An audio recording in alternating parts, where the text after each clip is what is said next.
வணக்கம் நண்பர்களை, நீங்கள் பார்த்து கொண்டு இருப்பதே உங்கள் கௌசிகா ரிவ்யூ. சரி, வாங்க வீடியோக்குள்ள போய் என்ன நடக்க போகுது அப்படின்னு சொல்லிட்டு பார்த்தீங்கன்னா, ஏன்டா கண் கலங்குற அப்படின்னு சொல்லிட்டு தானே கேட்குறீங்க. அந்த மாதிரி தாங்க நம்ம வெண்பா குட்டியோட நிலம் ஆகிப்போச்சு. கரெக்டாக நம்ம விஜய் போய் எப்படியோ ஒன்று வெண்பா குட்டியை தேடி கண்டுபிடிச்சிடறாரு. அதுக்கப்புறம் வெண்பா குட்டி உழுது பாருங்க அடி.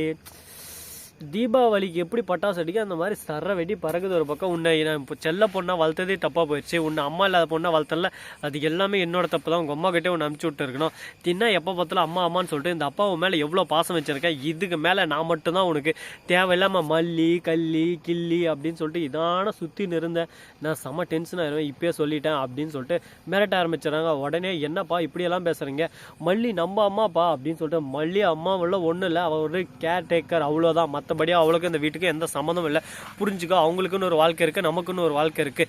நீ ஓரளவுக்கு பெரிய பொண்ணு ஆகிட்ட, உனக்குன்னு ஒரு மெச்சூரிட்டிக்கணும். சின்ன பொண்ணு மாதிரி இது பண்ணிருக்காது. இப்போ என் பாட்டுக்கு தேடின்னு வெளியே வந்திருக்கேன். யாரான ஒன்று தூக்கின்னு போய் எதனா கிட்னாப் பண்ணிட்டு இருந்தால் என்ன பண்ணுறது சொல்லு பார்க்கலாம் அப்படின்னு சொல்லிட்டு கேட்குறாங்க.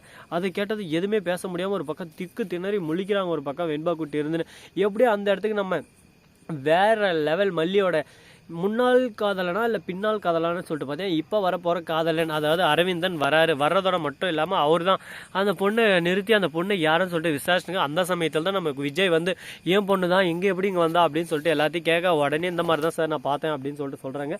அவரோட அட்ரஸ் டீட்டெயில்ஸ் எல்லாமே கேட்குறாங்க. அதுக்கப்புறம் தான் அவர் என்னன்னு சொல்கிறாரு, இந்த மாதிரி தான் மல்லின்றவங்கள நான் கல்யாணம் பண்ணிக்க போகிறேன், அவங்கள பார்க்கறது தான் போயின்னு இருக்கேன், அவங்க அண்ணன் தான் வர சொன்னாங்க அப்படின்னு சொல்லிட்டு ஃபோட்டோலாம் காட்டுறாங்க. உடனே அது மட்டும் இல்லாமல் அதில் ஒரு சின்ன பிரச்சனையும் இருக்குது அப்படின்னு சொல்லிட்டு ரெண்டு பேரும் அவங்கவுங்க பிரச்சனை சொன்ன மாதிரி, உங்கள மாதிரி தான் பாஸ் எனக்கும் பிரச்சனை.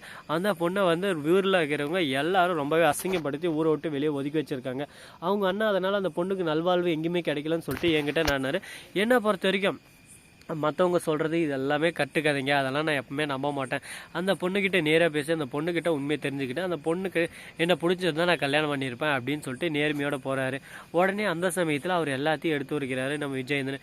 இந்த மாதிரி தான் என் வீட்டில் தான் இவ தான் அந்த பாப்பா, இவளை பார்த்ததுக்கு தான் வந்தது. அது வந்து எப்படி எப்படியோ எந்தெந்த மாதிரியோ பிரச்சனையோ மாதிரி எப்படி எப்படியோ வாழ்க்கை ஓடி போச்சு. இதுக்கு மேலேயாவது அவள் வாழ்க்கை சந்தோஷமாக இருக்கணும், எந்த பிரச்சனையும் இருக்கக்கூடாதுன்னு நான் அவளை அப்போவே அனுப்பிச்சி வச்சேன். ஆனால் வெண்பாவுக்கு அவளை மறக்கவே முடியல. அவளோட உண்மையான அம்மா வெறுக்க வைக்க கோசம் அவ்வளோலாம் கூட்டினுச்சு. ஆனால் அவளவே ரொம்பவே நேசிக்க ஆரம்பிச்சிட்டா. இப்போ என்ன பண்ணுறது ஏது பண்ணுறது எங்களுக்கும் ஒன்றும் புரியல.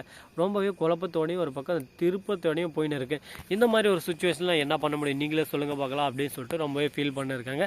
சரி விடுங்க, நடந்து போச்சு, போனது போச்சு, வந்தது வந்துச்சு, அடுத்து என்ன நடக்க போகுது அப்படின்னு சொல்லிட்டு நம்ம அடுத்ததான் யோசிச்சுன்னு போனோம். அதை விட்டு முடிஞ்சு போனதவே யோசிச்சிருந்தோம்னா வாழ்க்கையில் நம்மளாலையும் ஒன்றும் சாதிக்க முடியாது அப்படின்னு சொல்லிட்டு தலைவன் வேறு லெவலில் சென்டிமெண்ட்டாக பேசுகிறாரு. அதை கேட்டது அவர் வந்து நீங்கள் ரொம்பவே நல்லா பேசுகிறீங்க சார் அப்படின்னு சொல்லிட்டு ரெண்டு பேரும் மாற்றி ஆளுக்கு ஒரு பக்கம் ஓப் கொடுத்துறாங்க. சரி, இப்படி ஒரு பக்கம் இருக்க மறுபக்கம் என்ன நடக்குன்னு சொல்லிட்டு பார்த்தீங்கன்னா, அதுக்கு முன்னாடி உங்களுக்கு ஒரு இம்பார்ட்டண்டான விஷயம் சொல்கிறேங்க. இங்கே உட்காந்து இருக்கான் பாருங்கள், குள்ளா பாட்டா குறைங்க. ஏவனாலாம் எங்கேனா பார்த்தீங்கன்னா ஊடு தேடி அடிங்க, ஏன்னா வீடியோ போகிறதுக்கே நோகுதுன்னுக்கிறான். அந்த அளவுக்கு சோம்பேறிங்க இவன். ரெண்டு வீடியோ போட்டு மூணாவது வீடியோ போடுறான்னா கஷ்டப்பட்டு இருக்கேன். நான் என்ன சொல்கிறது நீங்களே சொல்லுங்கள் பார்க்கலாம். ஸோ நண்பர்களே, இந்த வீடியோ பிடிச்சிருந்தா லைக் பண்ணுங்கள், கமெண்ட் பண்ணுங்கள், ஷேர் பண்ணுங்கள், டெண்டிங் மேலே தட்டி விட்டு போங்க. அப்போ தான் நான் போடுற அடுத்தடுத்த வீடியோ உங்களுக்கு உடனுக்குடன் நோட்டிஃபிகேஷனாக வந்து கொண்டே இருக்கும். மிக்க நன்றி, தேங்க்ஸ் ஃபார் வாட்சிங், டாடா, see you, நன்றி, வணக்கம், வந்தனம், வருக தருக.